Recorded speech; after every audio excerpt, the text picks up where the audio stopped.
Good evening, everyone. My name is Tikita Hinton, and I am going to deliver an informative speech on ways to study. Um, as we all know, growing up, going through high school, middle school, elementary school, when we were told to go home and study, we would go home, we would do our homework, and that would be it, studying.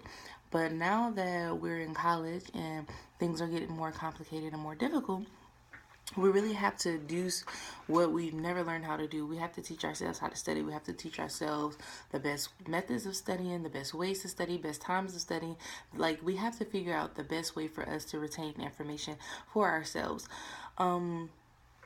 With me, I am not a math student.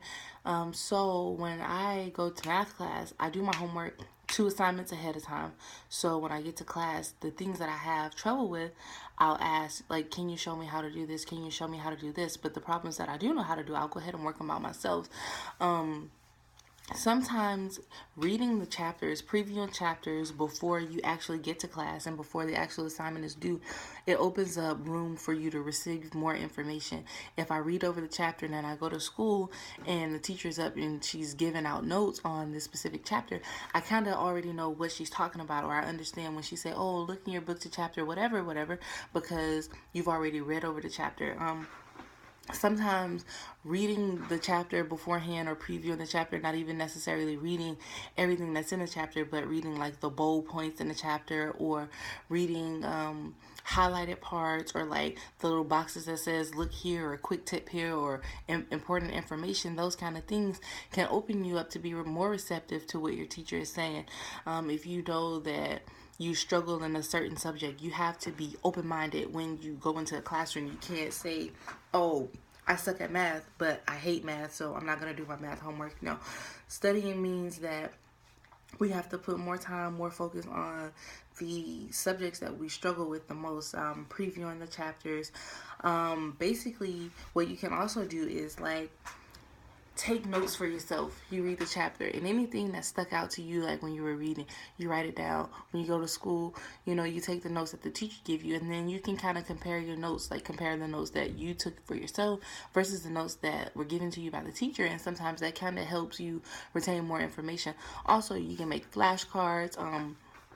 I know with anatomy and physiology that I'm currently taking right now, flashcards are my best friends because I work 12-hour days sometimes.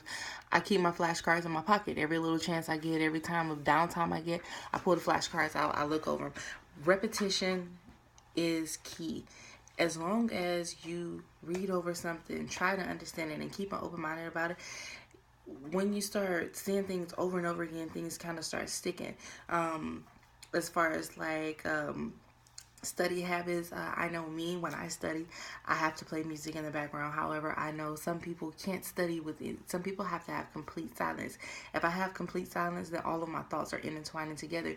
So when I study, I try and pick a time in the day where I know either there's going to be like a lot of commotion going on around me, or a time where I can sit down and just put my phone on airplane mode, because cell phones are a distraction, and I'll play like soft music in the background, music that just kind of helps me like zone into the lesson that I'm trying to read.